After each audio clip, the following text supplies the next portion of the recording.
Hi everyone.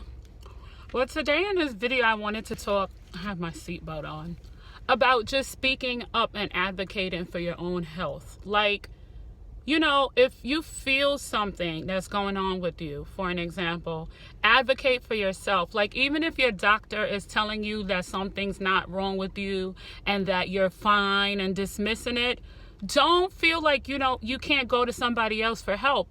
You can actually change doctors if you want to. I know there's cases where people have problems with insurance companies and things like that, and they can't afford to do it, but there's ways that you can do it.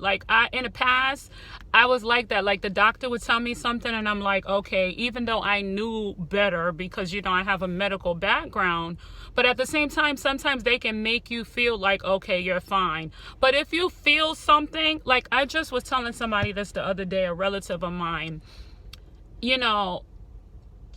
for an example, I went to the doctor and I literally said to them, I think I may have cancer. It was about a female issue. I'm waiting for results right now, but the thing is that my mom said to me, don't say that, don't even speak of cancer. But I feel like whatever's there is there. If it was growing in me all this time, it's there. So sometimes you kind of have to just say that, because I didn't even say that to my other doctor, and she kind of was just beating around the bush. You're young, you're this, you're that, which I don't feel like I'm really young. I feel like I'm not saying that 40 is not young, but it's like, okay, I'm grown enough that I would be susceptible to some of the changes of being an adult. You know what I mean? So even if you feel like, sometimes it's better to psych yourself into thinking you do have something than just going there thinking that nothing's wrong.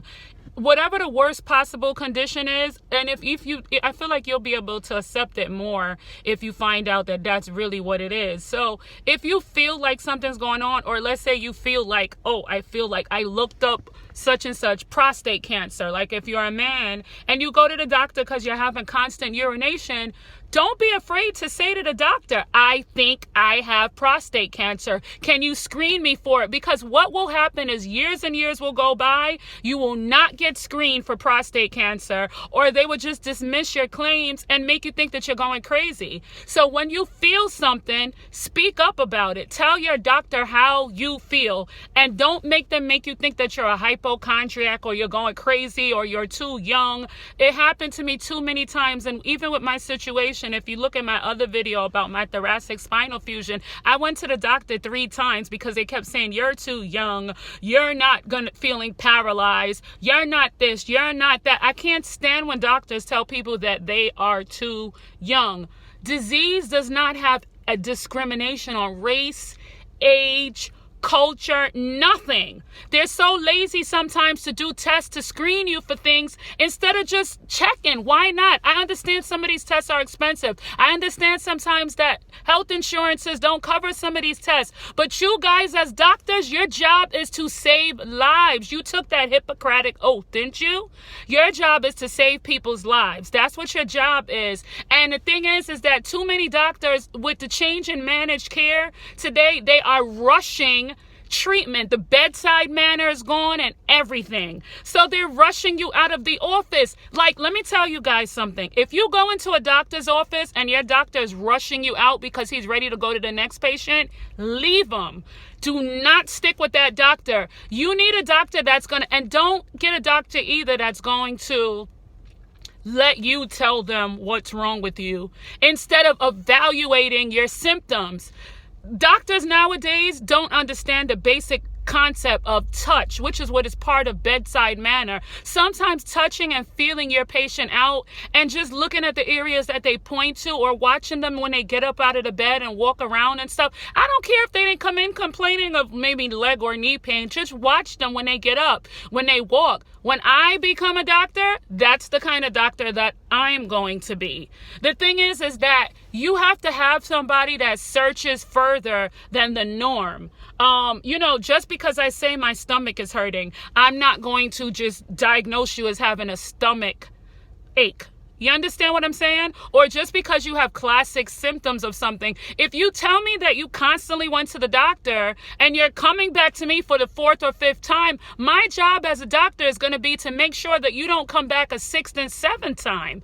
I want to nip it in the bud. You have to have somebody with an attitude like that, a nip it in the bud attitude, meaning that when you get to them, they want to solve your problem. A lot of people aren't problem solvers. A lot of doctors aren't problem solvers. There are people in this world, including doctors, who all they want to do is give you medicine and send you out of the room, and then have you, don't have the time to see you again if something happens, or if you die, it's not really their responsibility. So you have to find yourself. And another thing I'm going to tell you guys, look at reviews online. Now that we have this thing called the World Wide Web, the internet, look at reviews about a doctor before you go to see him. I'm telling you, I've been doing it a lot in the last couple years, and a lot of the reviews are sometimes true. If you see negative reviews, now if you see a doctor where they have more positive and it's mainly positive, usually that's probably true. Like, I just transferred to a new gynecologist recently, and all his reviews were great. Guess what? My first couple of appointments, he was wonderful. Wonderful bedside manner. He wanted to search for things that other people did not search for. Like, he's like, oh, have you ever thought about this? Have you ever thought about that? The typical person is so quick to clip, burn, stitch, and sew, and they lack bedside manner. It's like once they're done, it's like, that's it. You cannot have your front desk. Another key to having an exceptional doctor's office is the front desk staff. And I pride myself. I've worked in many doctor's offices in the front desk. When I go to front desk to doctor's clinics, I I examine them out to a T. Like, I scrutinize them like down to the T, because I once did that work. And a lot of providers don't realize, I don't know, sometimes they'll hire people based on being bilingual. Don't get me wrong, I'm bilingual. I speak Spanish too, or other languages. Other people speak other languages, but sometimes you have to make sure the people speak English as well. And now, I'm not saying that that's the key to them being nice and good at the front, but the key to the front desk, good stuff, the main thing in retaining client retention, customer, patient retention, your front desk staff is I don't care if you are running late. If you have a wonderful front desk staff, people will come back to your clinic. Any doctors watching this, listen to what I'm telling you right now, because I want to run a course on this to teach you how to train your front desk staff. I'm talking about the phone etiquette, everything in that clinic. Your front desk should be so inviting that people want to come in there.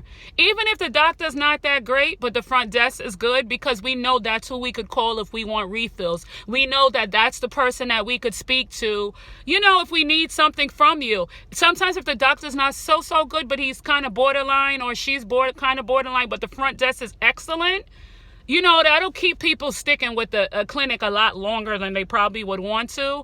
But, I'm not going to make this video too long, because I'm going to elaborate it more on another video. I was just brainstorming, sitting here, and I was just thinking about this subject. And I just wanted to just give these words of advice to people today, because I've been having a lot of doctor's appointments lately, and I've come across many different personalities. And it sucks. It sucks to say that a lot of them are not right, you know what I mean? And I kind of probably come off with a personality where I don't act like a know-it-all, but I'm very educated, you know what I mean? So in certain circumstances, people who don't like to be told what to do kind of don't like that, but I know how to tone down my attitude when it's time, you know what I mean?